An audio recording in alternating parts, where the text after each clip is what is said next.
Okay mga kabakyard, welcome back to JBM Aquayard.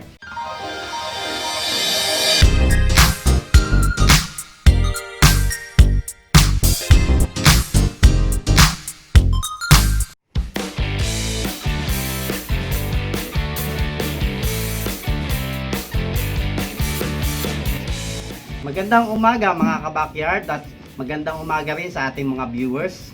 By the way, ito nga pala yung halaman na kinuha namin dun sa bundok. Kung matatandaan nyo, nagpunta kami dun sa bundok na may sapa. So nakakita kami ng mga gantong halaman. Ito na sila ngayon, malalago na sila at maganda na silang tignan, medyo pabilog na sila. At yung mga tinanim ko sa labas, magaganda na rin sila ngayon, medyo malalaki na din.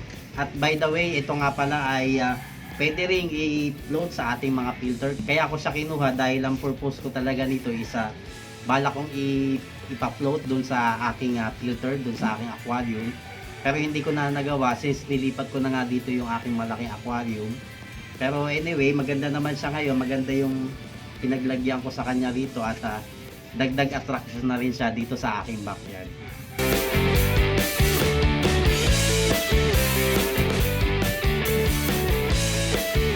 Ito na yung good news na sinasabi ko sa inyo dahil ngayong taong 2020 magkakaroon tayo ng parapol. Hindi lang yun basta parapol guys, every month magkakaroon tayo ng parapols. So sisimulan natin ngayong January, so magkakaroon tayo ng parapol ngayon. So at paano ba ang mechanics dito, paano ba makakasali dito sa ating parapol?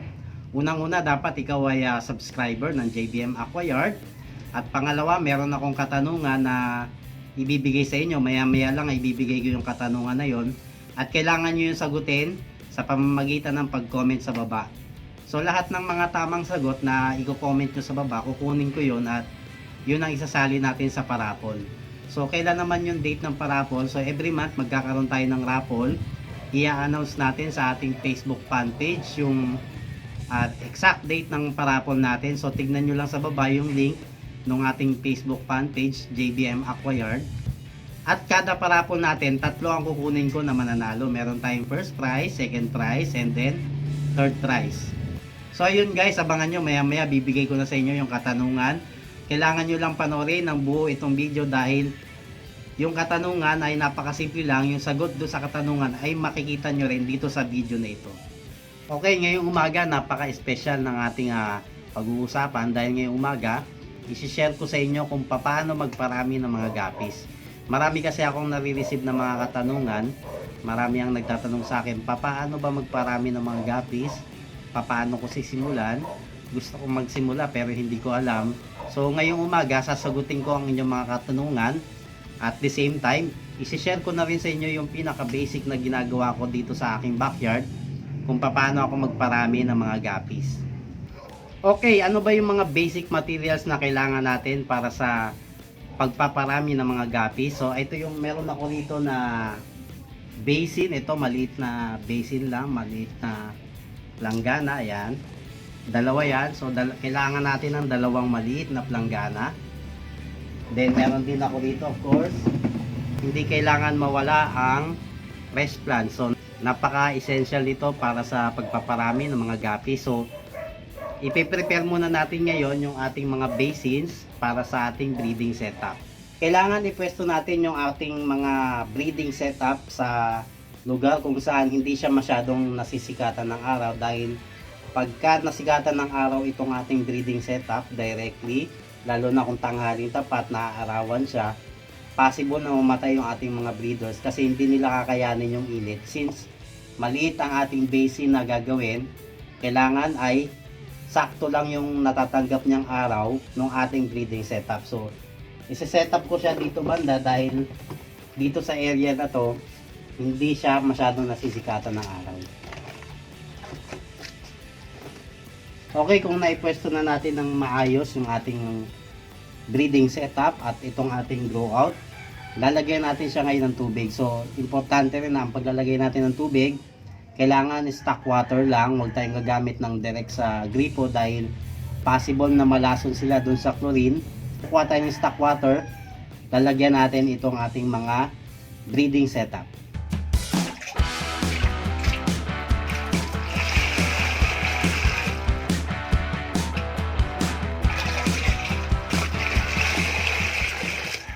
Okay, nalagyan na natin ng tubig itong ating breeding setup. Ang kailangan natin gawin ngayon, lagyan siya ng fresh plants.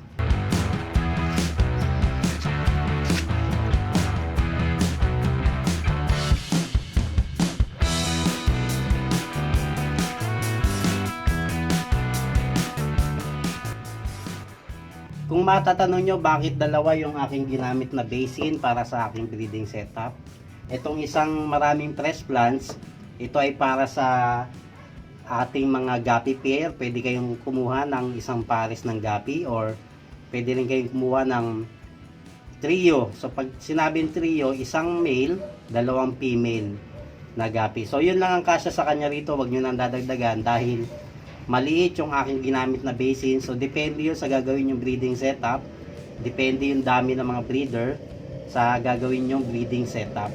So sa ganitong klaseng setup, so ito ay basic lang para sa ating mga beginners at gustong magparami ng mga guppies.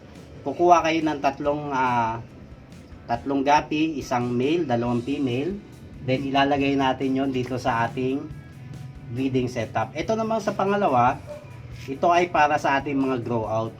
Pag nanganak kasi yung ating mga guppy, yung mga breeder natin ng mga guppy, pag nanganak yan, kailangan natin i-harvest yung mga fry. Kasi pag hindi natin i-harvest yung mga fry, possible na kainin yan ng mga breeder. So, kailangan natin ng grow out para sa kanila. So, maya-maya lang ipapakita ko sa inyo kung paano natin ilagay yung ating mga breeder at pag nanganak sila, paano natin i-harvest at kung paano natin palalakihin yung ating mga fry.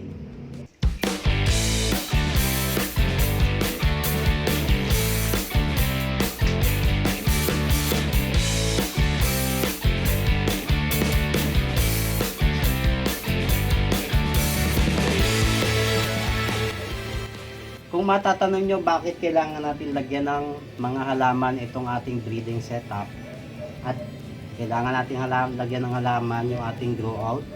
So napaka-essential kasi ng halaman sa pagbibreed at pagpaparami ng mga guppies kasi dito nagsisilbing taguan, itong mga halaman na to ang nagsisilbing taguan ng ating mga guppies, ng ating mga fry.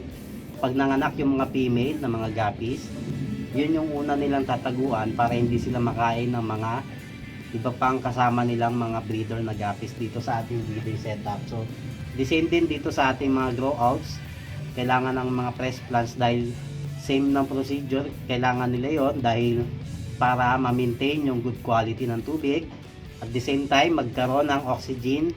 Since hindi tayo nag-provide ng aerator sa kanila, walang air pump ito. Kaya, kailangan natin ng fresh plants para meron silang oxygen. Although, nabubuhay naman ng mga guppies na kahit walang oxygen, pero mas maganda pa rin kung merong oxygen yung ating mga tubig para mas maging healthy sila. Kailangan na natin i-condition yung ating mga breeder. So, paano ba mag-condition ng mga breeder? Napakasimple lang. Kailangan natin silang bigyan ng mga pagkain na mayaman sa protina, gaya ng pellets na to, na mataas ang protein content. Or pwede rin bigyan natin sila ng mga live foods gaya nito ng Daphnia na mataas din ang protein content. So napaka-importante na bibigyan natin sila palagi ng mga pagkain na mayaman sa protina. At ito naman yung pinaka best part sa pagbibreed ng mga guppies. Ito yung pag nanganak na yung ating mga guppies. So kung magtataka kayo bakit meron na agad fry itong ating ginawang breeding setup, ito ay isang demo lamang. Nilagyan ko siya ng fry para sa inyong case naman, pagka nag-breed ang inyong mga guppies, masusundan nyo kung paano gagawin. So ito, meron na itong mga fry, itong ating breeding setup. So pag makita nyo na may fry na yung inyong breeding setup, kailangan nyo nang huliin kaagad yung mga fry na yon. Dahil pag pinabayaan nyo yun dito sa inyong breeding setup, possible na maubos yon. Pag nagutom yung inyong mga breeder, pwedeng kainin nila yung mga fry. Or pag hindi naman kumakain ng fry yung inyong mga breeder, hindi agad lalaki yung inyong mga fry dahil lagi silang nakatago dun sa mga halaman. Hindi sila makakain ng maayos, hindi sila makakalangoy ng maayos dahil natatakot sila dun sa mga malalaking mga isda. So ang gagawin natin, i-harvest natin ngayon yung mga fry. So gagamit lang kayo ng fine na net. Huliin muna natin yung mga fry din. So ito na yung purpose ng ginawa natin kanina na basin na nilagyan natin tubig. Ito yung mag-serve natin na grow out. Pag nanganak yung ating mga breeder na guppy, ita-transfer agad natin sila dito sa ating mga grow out.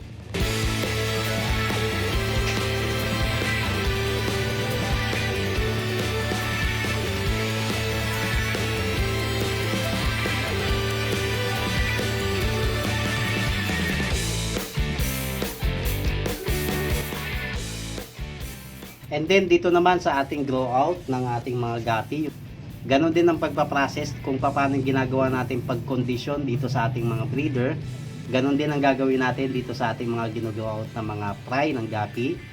Kailangan ma-maintain natin yung magandang quality ng tubig sa pamamagitan ng paghigop ng mga dumi sa ilalim ng ating mga grow out at pagpapakain ng mga pagkain na mayaman sa protina. So lagi natin i-consider yung protein content. Kailangan mataas ang protein content ng mga pagkain na ibinibigay natin dito sa ating mga ginugrow out na mga gapi.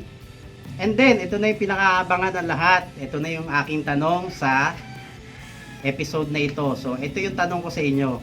Ilang basins ang ginamit ko dito sa aking breeding setup ng mga gapis? So kung alam nyo ang sagot, ilang basins, ilang planggana, ilang plangganita ang ginamit ko sa breeding process ng mga gapis, i-comment nyo na kaagad sa baba at magko-comment ng tama sa comment box ang pipiliin ko para sa ating raffle para sa episode na ito. So yun guys, maraming salamat sa pagtutok, maraming salamat sa panonood ng ating channel at maraming salamat sa inyong suporta. At nga pala, kung ikaw ay hindi pa subscriber ng JBM Aquayard at gusto mong manalo sa ating mga paraffles, i-click mo lang yung subscribe button sa baba, then wag mong kalimutan i-click yung notification bell para pag tayo may mga bagong video uploads ay manonotify ka sa mga kaganapan dito sa ating backyard. So yun guys, maraming salamat. Kita-kita tayong muli sa mga susunod pang episode dito lang sa JBM Aquayard.